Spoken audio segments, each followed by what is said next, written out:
Hello everyone, welcome to episode 5 of Tracknowledgement, the series in which I delve into the behind-the-scenes production on Type 4 songs, all the samples that go into it, all the arrangement, mix, effects, drum machines, keyboards, all the little ingredients of the stew that go in there.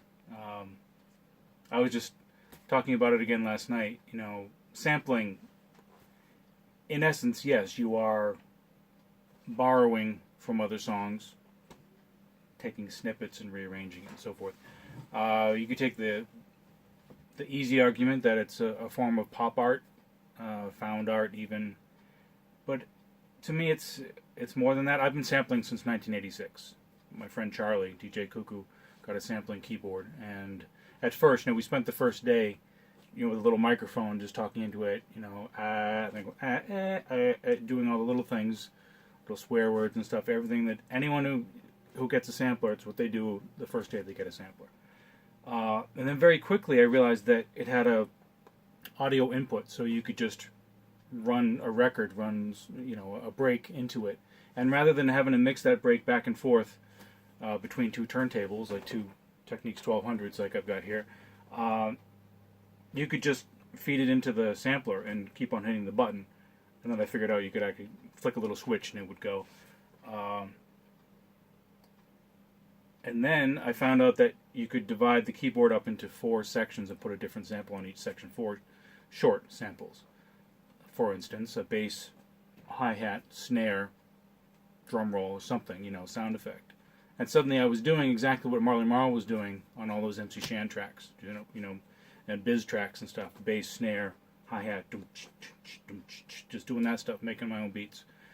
Combined with the drum machine, which Charlie and I had been working with the drum machine since, late 84, 85. That was hip-hop at the time. So, anyway, so I'm going to delve into something today. First, I want to thank everybody.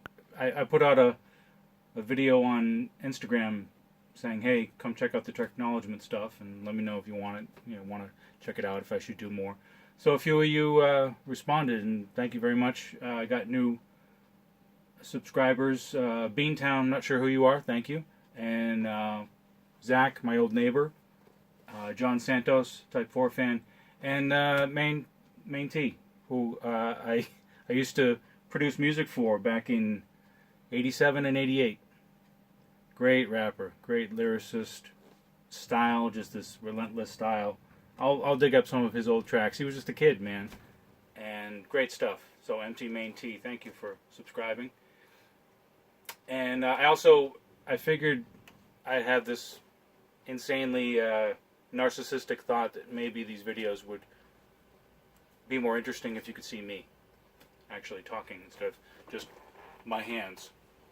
So I shaved and everything, and put on my very finest sweatshirt for you today, ladies and gentlemen. So I'm going to look at the remix. There are a couple different remixes, but I'm going to go into the first remix I did for Rusty Rhymes, which Rusty Rhymes was the first single off of our upcoming album, 4 Feet High and Rhyming, by Type 4. And Rusty Rhymes had this kind of upbeat reggae feel to it.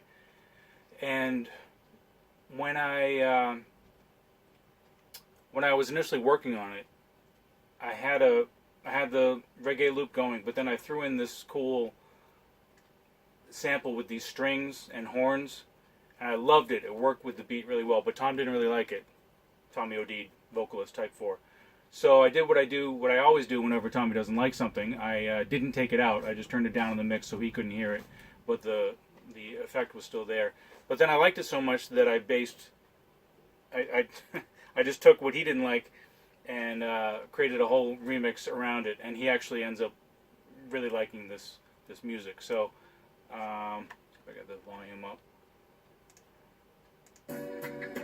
One never knew how it was going to turn in the past. All right, let me turn off the vocals.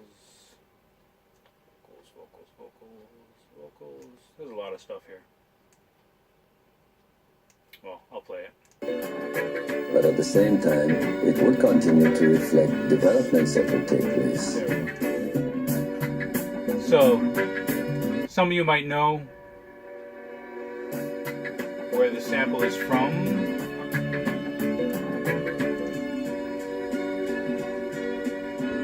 I love it. It's just so Motown.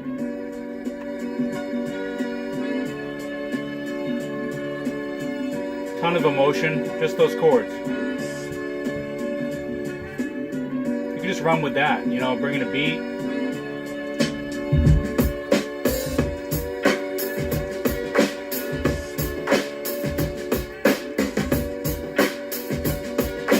But I didn't want to just have one loop, you know, going. So what was cool is when I did the production on the original version of Rusty Rhymes, Bill, our other producer, asked me, hey, did you use this loop for that? And I didn't. But,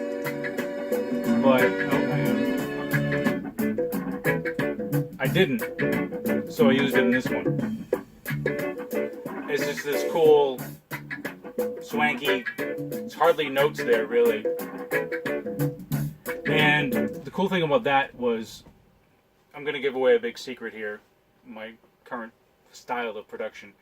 If I like something, if I like a piece of music, if I like the samples from it and so forth, I'll just find other versions of the song. People doing cover versions, you know, YouTube amateur versions or whatever. People just doing other versions of the song because it's going to be more or less in the same key, same arrangement, but completely different take on it. So you get to just take different styles and different instrumentations and mix them together. So you're conducting, you know, a band together. So this is the basic little loop here. Second part of it. But over that, different version of the same song. Combine them.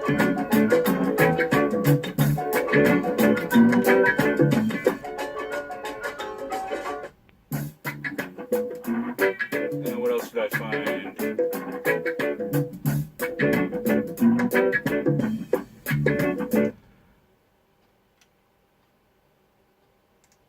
So I found that, and then, oh, let me get to the chorus. That's where it goes.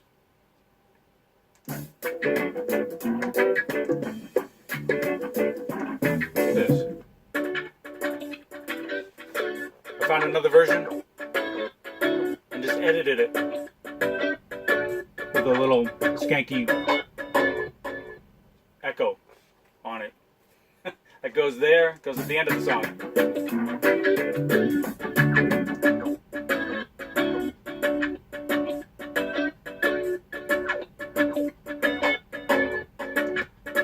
So at the chorus,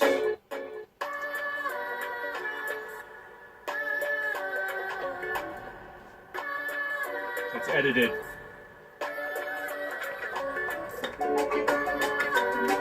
Piano.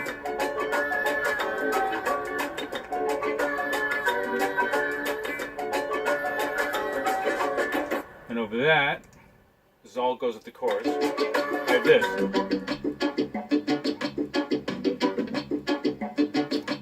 I totally forgot about that.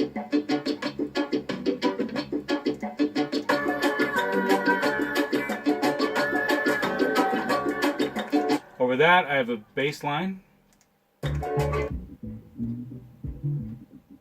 which is just a filtered version of that main sample here.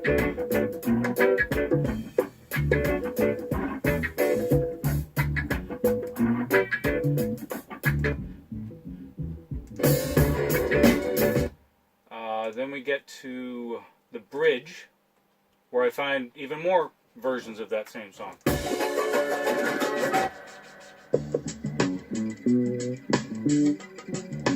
Got that over the left speaker. Right speaker from that same song, but a different part.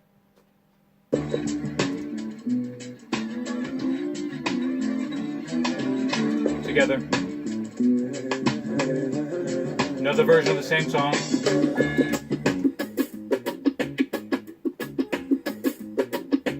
together. So that's all that stuff. I mean, you just oh, what is this at the end? What is this? Yes, right. So this I had in here, and it didn't really fit. There was just too much going on. But I liked that so much, I ended up using for the third remix, well, second remix, third version of Rusty Rhymes.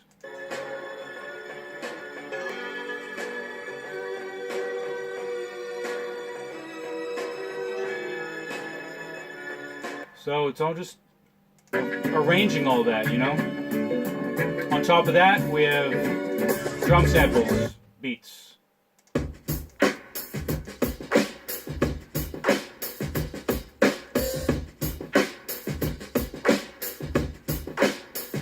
That's all sampled stuff.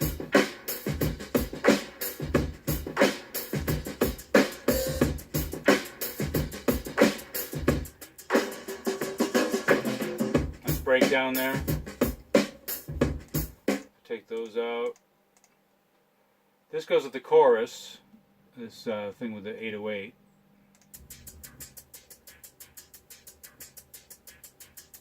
I think it's Megatron. Old song.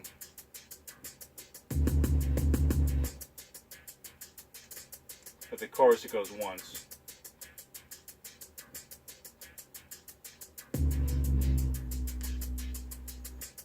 I think I tuned that as much as I could to the music. I also have, with the beats, drum machine going. If I can find it.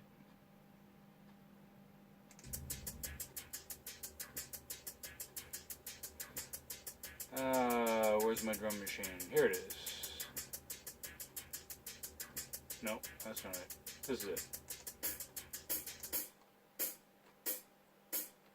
So I take out the 808s. Get to the...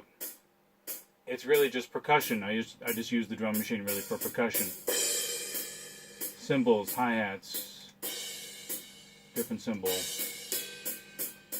ride cymbal. Get to the chorus and it gets a little more busy.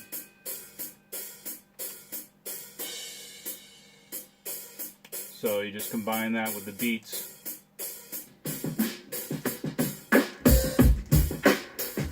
It's pretty simple.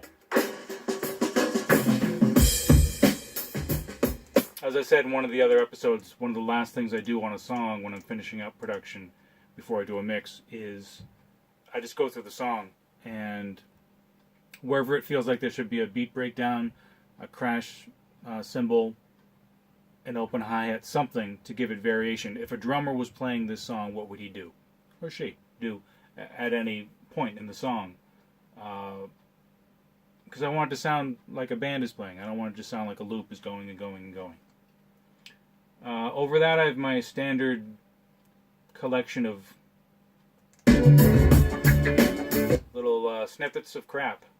Let's find them together. This you might not hear at the beginning of the song, but it fades in. It's there. Listen. Yes? What's up, dog? What's up, dog?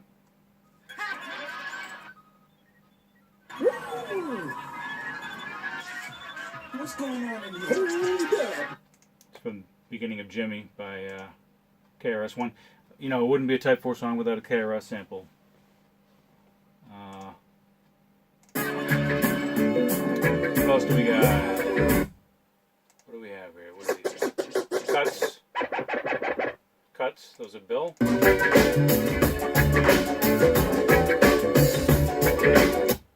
What is this? More cuts. Just background stuff. That's all Bill. The rusty stuff.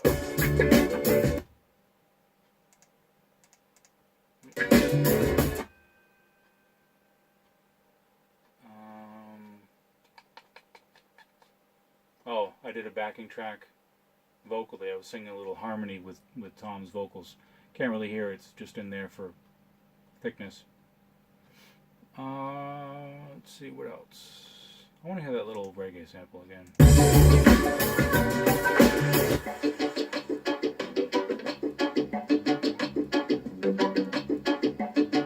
And the vocals.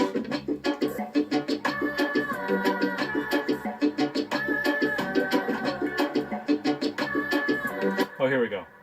So, in the second verse, I've got these little snippets, little drop-in samples.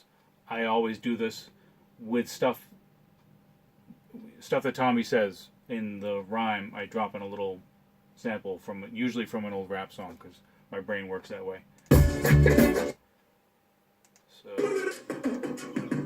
I think from Stickum. If I turn off the rock box. So that whole bit is rock box, jock box by Skinny Boys and Fat Boys.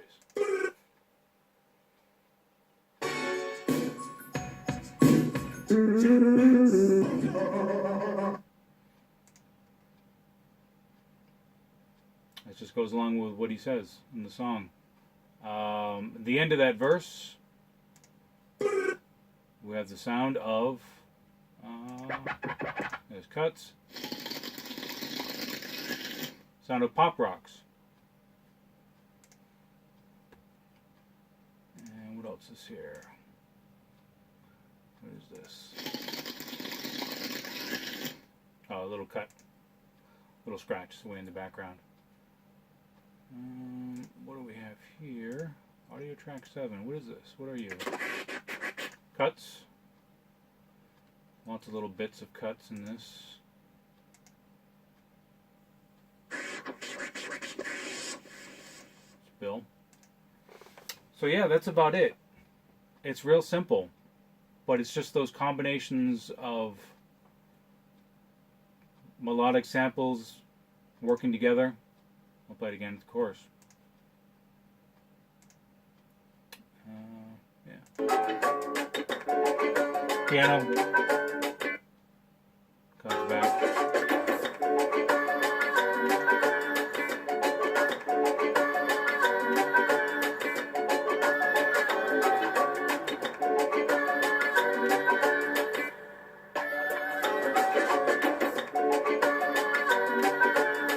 Add the bass line.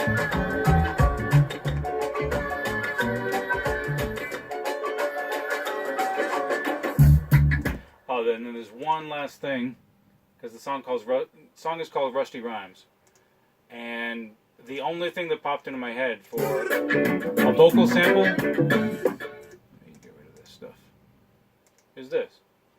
Oh, here we go.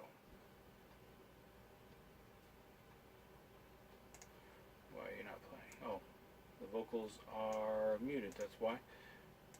This. I'm Rusty. I'm Rusty. You know what movie that's from? I'm Rusty.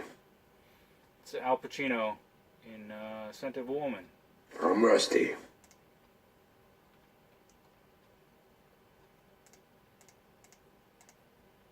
So, that's about that. That's the Rusty Rhymes. The, what did I call it? I forget what I called it. It's the, the Oxidation. Yeah, Oxidation remix. Because, Rust, Oxidation. Geek. So that's that's what went into the remix of that. It was real simple. I got it done in a day, really, because I kept his vocals, all the cuts, the vocal sample, the vocal effects, all that's from the original version.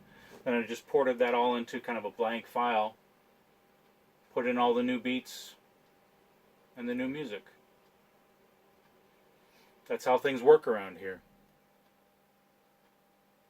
Anyway, so I hope you enjoyed that. I'll try to delve into some of the older songs. By all means, if you have a request, if you want me to go through an older song or a specific song, if you have one you want me to take a look at, give me that request. Leave it in comments down below, and let me know what song you would like me to dissect next.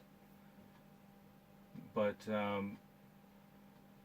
this is all. That'll be all the old stuff I recorded in tracks on the ADATs.